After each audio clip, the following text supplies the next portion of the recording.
Қозанларында бірінші мәртебе басылған жылым 1962 жылның августы болды. Біз студент шағырлар едік.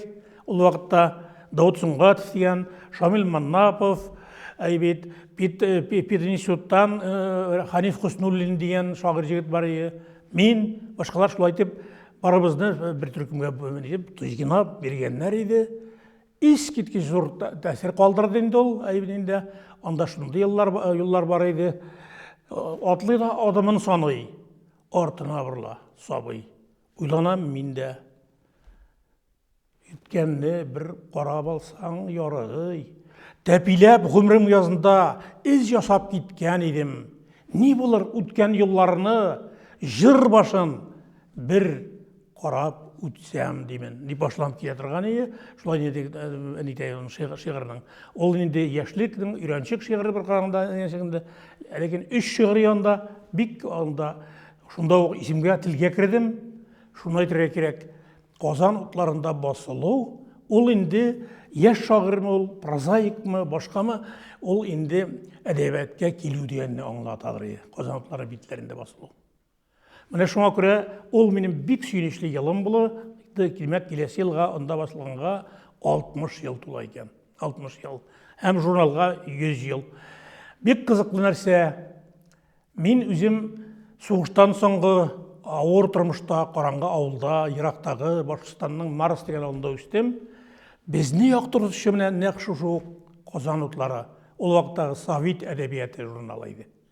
Ол келе, анда басылып келген бала Ғұмар Башировтың намусы, Язғы жиллер қауыназменің, Әбсәлемовтың Алтын жұлдыз романы. Біз шуны күтіп алып, қолдан жылқы-жылқы үйде оқимыз, үш малай, үші бізде шиғыр білән жинленген, екі бізде әдебиет білән жинленген кішілерінде.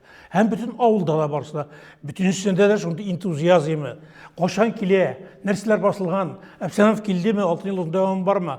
Әм жиылып, клубта, китапханада оқимыз. Мектепте текшіреміз романларыны. Андан соң еді университетқа кіргеннен соң мен Қозан ұтлары журналының тарихын, оның қошан шыға башлағанын, нинди исемлерде білесім келіп, китапханаға барып, бик әйбәтләп, оның біздің yol журналын ақтарып шықтым. Ғарапша оқуым бик не түгілі, шулай да қарап кімдер басылған шомаладым. Ғалимжан Ибрахимов башлап еберген мәқлелер білән, Хади Тақташ шиғырлары, шуннан соң анда Ғаділ Құтуй, башқалар мәшілі әкірінеп келе-келе, андан соң олында 30-шы жылдар атака деген есімнен шыға, bu yine sosyalizmle beylengen, yani edebiyat da atakalarga teyiş. Kapitalizmga, karanlık kişilere, kara kişilerge, burjuy dünyasına, kapitalist dünyaya atakalarga teyiş. Hem yüzdeki, içindeki sınıf ve düşmanlarga deyip. Mene şunday güreşli, davullu, hem isketkiş, haksız da bolgan uzara bir mesela hakaretletken, mıskıl etken yıllarda şularının tarihi bulup jurnal bitlerini yazılıp kalgan. Соғыш елларында шундай хәлләр булган, бүтін жерлер журналлар ябыла. Соғыш вакытында кәгазь юк, түләргә акча юк, материалларда бик кыен табылуы дигән шикелле. Шуңа карамастан Казан утлары Совет әдәбияты вакытта чыгып килгән. Шуннан Мәскәүгә баргач, Язучылар союзының янында Гази Кашаф булсын, Таҗи Гыйззәт председатель ул вакытта булды. Тегеләр инде менә безнең журналга дирәк ни кирәк иде, ярдәм кәгазь дип СКда нидә күзәтәләр. Тегеләр әйтте, "Как? Сездә журнал чыгамыни?" Чыга ди, олар әйтә. Бүтән җиргә тукталган иткән. Менә кем сезне бер кавай иттеләр инде. Сез беләсезме Фариф кандәшләр? Беләбез, конечно, бу әйтә җылмаеп, без үзебез бер кавай итәбез ди, ни дибез.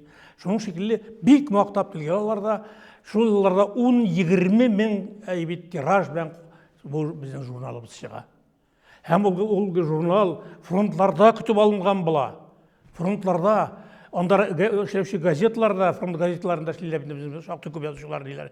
Mine İbrahim Gaziler, başkalar andan bula. Fatih Karim mine özü Ataka birinci safhalarda bargan kişi, bütün birler yazılan birler de jurnalda basılıp çığa, gazetlarda kütüp alalarını hem Zeki Nuri, sonundan redaktör bulacak bizim Zeki Nuri. Ol partizan ataryanında bula.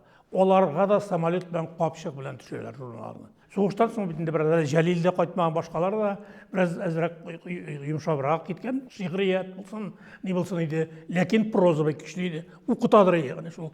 Мин санаган Әбсәләмовлар, Бәшировлар, Кавы Наҗми, Ибраһим Гази романнары, башкалар Фатих Хөсни, бит гаҗәпле Әмирханиники барыбер халык ябырылып укыйдыр. Шигърият башланды 50нче еллар ортасыннан.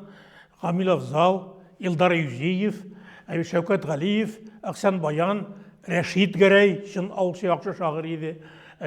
Менә Хисам Камал, алар буына килгәч, шигърият яңадан үзгәреп китте. Шын 20нче елларда Такташлар, Туфаннар чорындагы югарыны кайтарырга башладылар. Аннан соң инде 60нчы елларда безнең буын турында шулай дип әйттеләр инде. Шигъриятта яңалык алып килде дип Раул Фәзуллин, Ринат Харис, Гәрәй Рәхим, Рөстәм Мингалим, без фәкырегез, Рәшид Әхмәтҗанов, Кадир Сибгатуллин, безгә кадәр Роберт Әхмәтҗанов дигән зур фигура башкалар. Менә журналны алар яктырттылар, укучны арттырга. Буларның да күбесе Казанлылар журналында эшләде. Вакытлыча эшләп алдылар. Мәсәлән, менә Раул Фәзуллин студентчагында эшләп алды. Мин дә берничә ай эшләп алдым. Аннан соң инде яшьрәк буын килде бит инде менә Мөдәррис Әгъләм, Зөлфәт, Разил Вәлиевләр башкалар. Алар шулай ук менә журнал белән бик якыннан иде. Разил Вәлиев шулай ук студентчагында ук эшләде берничә ай. Соңнан инде аерылсыз авторлар булып киттеләр. Һәм инде төп көчләре булып әверелделәр. Бүгенге көндә инде менә шул буын инде хәзер иң өлкән булып бара. Безнең буын өлкән буын. Һәм яшьләр. Бер әйбер әйтәсем килә, хатын-кызлар бик аз иде. Хатын-кызлар. Сугышка кадәр менә Себат аганың хатыны Мөршидә Вилданова фамилия була бит. Шигырь китабы чыгара берне. Шуннан соң Зәкия ханым фамилиясын туй бердем, Муса Җәлилнең хатыны була, ул инде аңардан кызы да бар. Ул да бер шигырьләр яза, китап чыгара. Зәйнәп Бәширова дигән шагыйрьләр. Ләкин теге бик зур урын алып, танылып, бөтен нигә күтәрелә алмыйлар, сүнеп калалар иделәр. Сугыштан соң менә килеп чыкты Гөлшат Зәйнәшева, Клара Булатова, Салиса Гәрәева, Энҗи Мөэминова һәм башкалар. Алар Казанлыларда поэмалары, шигырьләре, җырлары белән күрделәр. Аннан соң инде безнең күренекле шагыйрәбез, шын мәгънәсендә татар шигъриятын балкыткан шагыйрәбез Саҗидә Сөләйманова килеп чыкты һәм мәңгелеккә калды. Соңыннан инде бик күп әйделәр хатын-кызлар белән. Бүгенге көндә шулай инде бик яхшы язалар кызларыбыз, шуны әйтергә кирәк. Бик яхшы язалар. Чөнки менә соңгы елларда ир-атлары әзрәк төштеләр, алар активлыгын да, башкасын да шигъриятта әзрәк төшенә төштеләр. Ләкин менә хатын-кызлар Луиза Янсуар булсын, Лилия Гыйбадуллина булсын, Йолдыз, тагын башкалар хатын-кызлар шигырьдә гомумән алар Гөлнур менә Курбанованың, Гөлнур Курбанованың шигырьләрен әйттем бит инде, менә бик кызыклы әйбәт шигырьләр. Шушы буын хәзер бик каты өстенлек итә. Яшьләрдә тагын да бар, яшьләрдә килә. Бу бик сөйнечле хәл, бик сөйнечле. Ләкин яшь егетләр, алар нишләдер әзрәк. Менә Ленар Шайых бар безнең, Рифат Салах бар, Фанил Гыйлаҗев бар, башкалар. Бик каты эшлиләр, яхшы эшлиләр, матур эшлиләр. Алар әз тәрҗемә дә итәләр, бик зур оештыру эшләрендә эшлиләр. Бик кирәкле милләтнең зур егетләре, кешеләр булачаклар, Алла бирсә. Теге агылып, безнең чордагы шикелле малайлар, җегетләр килүш шигырьдә юк. Прозада шулай бит инде. Прозада хатын-кызлар бик күп романнар язалар, менә Айгөл Әхмәтәлиев шикелле менә шундый ниләр. Нәбир Әхмәтдинова бит мәсәлән бик сөйкле укучыларны тапкан безнең прозаик. Башка кешеләрне мин монда санап утырмыйм дип дигән. Ләкин менә журнал белән бәйләнеп, журнал битләреннән әйтик, менә Марсел Галиев бар бит инде безнең бик матур телле, бик оста язучы. Тасвирда, сурәттә, фикердә ул кабатламас кеше бит инде, шундый прозада, шигырьдә дә. Яшьләрдән Гөлсә Батталова бара килеп чыкты, бик кызыклы шагыйрә. Дания Нагыйм дигән шагыйрәбез, башкалар белән соңгы елларда. Алар барса журналда күренә.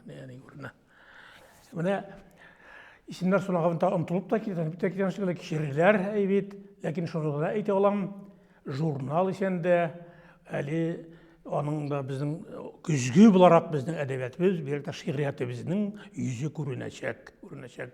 Мен Qozan ұтларында 75-ші елдан 11-ші елға қадар ішледім. 36 ел бойы ішледім журналда.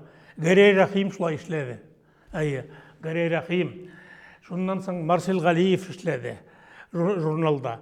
Бірге ішлеген кішілер, алар бик қадірлер, бик нелер.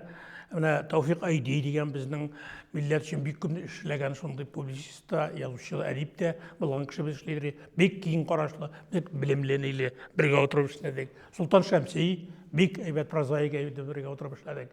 Мансур Вәлиев, тәнқидші де, прозаик та. Анан соң Мүдәрис Вәлиев деген кішіміз бар біздің. Hem şair, hem tenkitçi, hem uyuşturucu üze naşirda, nəşriyyatını açıp, kitaplar çıkarıp, tercümede itədiri, uzağın yılını vefat buldu müderiste. Bir köp kişi gitti bütün qaralara, görey bizde gitip barıda, eşteşlerden, 41'lerden. Әлі біздің риткаллигия деген нәрсе бар еді.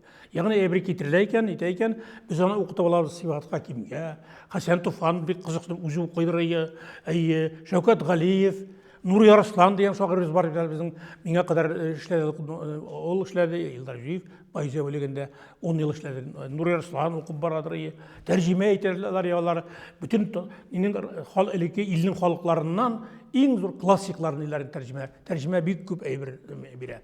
Бүгін нәміне тәржімешілер бар біздің, шылымен сеткен Илнар Шайықлар бар тәржіме, Рафис Құрбан тәржіме еті, Башқа нелерді мен Аркадий Зайулла үзе бик тәржімелмен бик шабит өшілей. Башқаларда ол бик керек мәктеп ол. Фәнил Ғияжев эшләрдән бик әйбәт азаматларда эшли. Олар журналда да алып баралар хәзер менә шул тәрҗемәләр күп чыгаралар. Менә шуңа күрә әйбит ул теге дәрәҗә, ләкин күтәргә туры килә иңендә менә нине җаваплыкның, сүзеңнең җаваплыгын.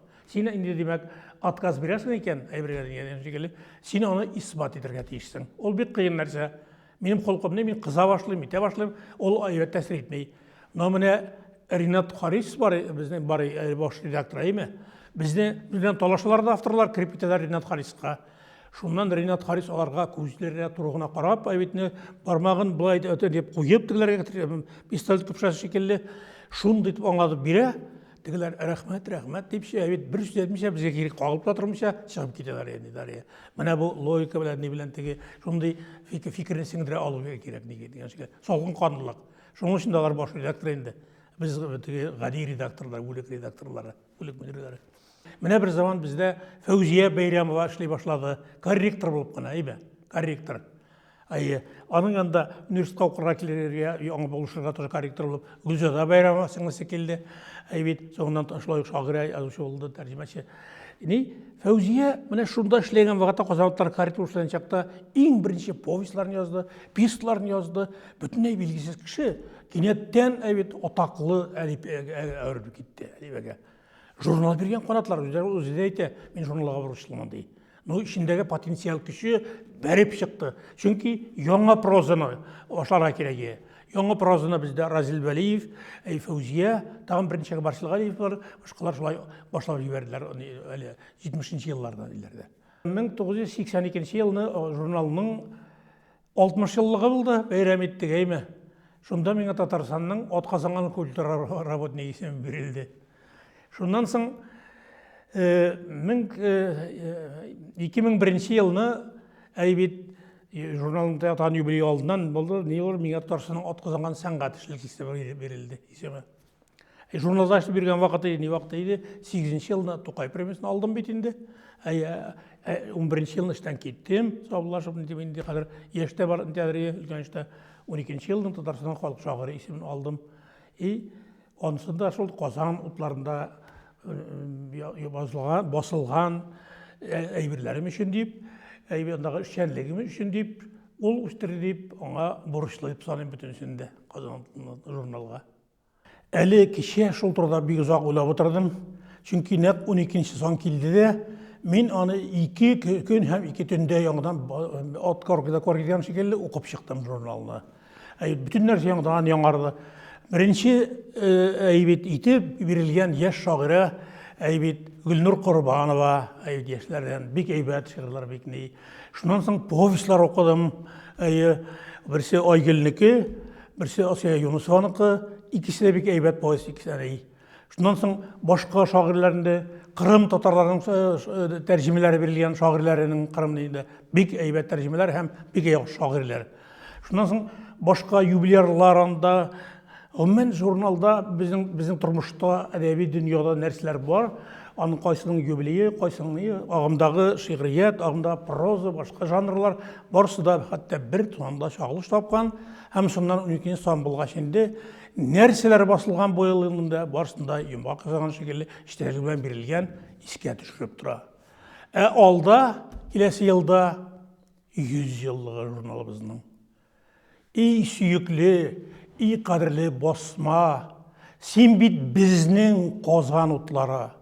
Senin bitlerinde gaziz halkımның bit köpme baylıkları toplandı. 100 yaşta da, 1000 yaşta da balkı gil şulayan kozan utları.